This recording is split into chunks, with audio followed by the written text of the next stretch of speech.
নমস্কার, সবাইকে জানিয়ে ভিডিওটা শুরু করছি। তো আজকের ভিডিওটা কোনো টপিক বা কোনো রকম কন্টেন্ট না। এর আগে আমি কোনোদিনও এরকম বিষয়ে কোনো রকম কোনো ভিডিও বানাইনি। তো আজকে ভিডিওটা বানানোর একটাই উদ্দেশ্য আমার, যেটা হচ্ছে ফেসবুক, তারপরে ইউটিউব জুড়ে যে অন্নপূর্ণা ভাণ্ডার বলো বা অন্নপূর্ণা যোজনা বলো নিয়ে যে ফেক নিউজগুলো আমরা পাচ্ছি, যার কারণে আমরা প্রচণ্ড পরিমাণে বিভ্রান্ত হয়ে রয়েছি যে আমরা কি করব না করব বুঝতে পারছি না। তো তাদের জন্য এই ভিডিওটা আমার বানানো। প্রথম কথা হচ্ছে যে ভিডিওটাতে লাইক কমেন্ট কিছু করার দরকার নেই, শুধুমাত্র শেয়ার করে দেবে একটাই কারণে, যে সঠিক ইনফরমেশনগুলো আমি দিচ্ছি সেইগুলোর জন্য। তিনটে জিনিস নিয়ে আমাদের মধ্যে প্রচণ্ড পরিমাণের কনফিউশন রয়েছে। তো তিনটে কি কি?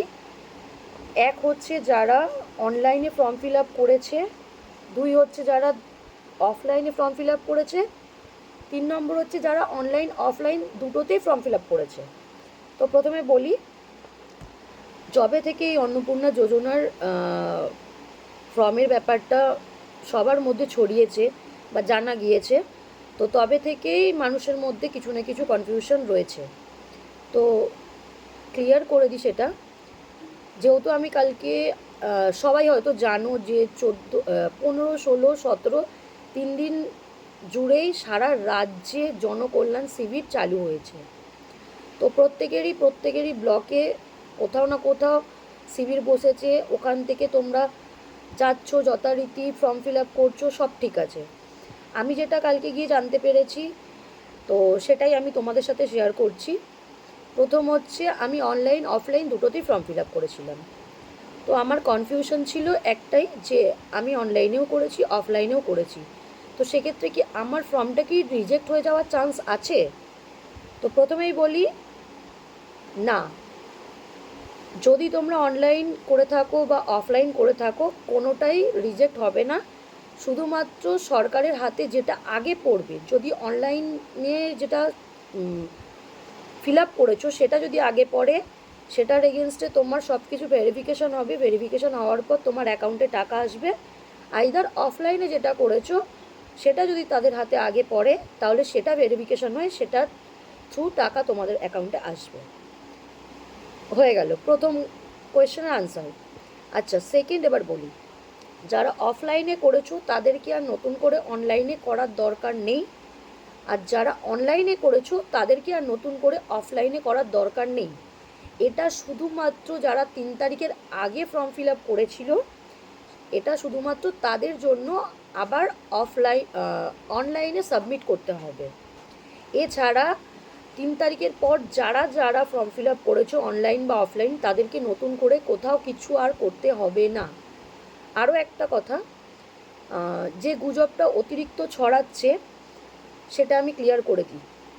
প্রথমত, সরকারের কাছ থেকে এরকম কোনো রকম বিজ্ঞপ্তি নেই যে যারা অনলাইনে ফর্ম ফিল আপ করে সাবমিট করেছো তাদেরকে যে রেজিস্ট্রেশন অ্যাপ্লিকেশন নাম্বারটা দেওয়া হয়েছে, সেই নাম্বারটা প্রিন্ট আউট বার করে তার সাথে ডকুমেন্টস অ্যাটাচ করে কোথাও জমা দেওয়ার কোনো রকম সরকারি তরফ থেকে কোনো রকম নির্দেশ দেওয়া হয়নি। যারা এরকম ধরনের গুজব ছড়াচ্ছে বা বলে বেড়াচ্ছে, তারা খুব সাবধান হয়ে যাও, এটাও বলছি। আর যারা এই ভিডিওগুলো দেখে তার প্রোফাইলে গিয়ে তাদেরকে এন্টারটেন করছো, সেটাও করো না। এরকম কোনো ভুলভাল ভিডিও দেখলে ডিরেক্ট রিপোর্ট মারো, সেটা ইউটিউব চ্যানেল হোক বা ফেসবুক হোক, ঠিক আছে? আচ্ছা, এবার আসি,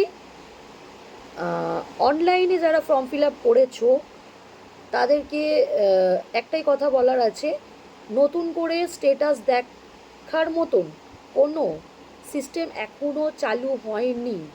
শুধুমাত্র যারা অনলাইনে ফর্ম ফিল আপ করে জমা দিয়ে দিয়েছো তাদের কাছে একটা অ্যাপ্লিকেশান আইডি অলরেডি পেয়ে গেছো। সেই অ্যাপ্লিকেশান আইডিটা রেখে দাও। ভবিষ্যতে যখন তোমাদের অ্যাপ্লিকেশানটা সাবমিট হয়ে গিয়ে অ্যাপ্রুভ হয়ে যাবে, তখন তোমরা ওই স্ট্যাটাসটা চেক করতে পারবে। তার আগে কোনো রকম স্ট্যাটাস চেক করতে পারবে না, কারণ সরকার থেকে এখনও সেরকম কোনো বিজ্ঞপ্তি দেয়নি।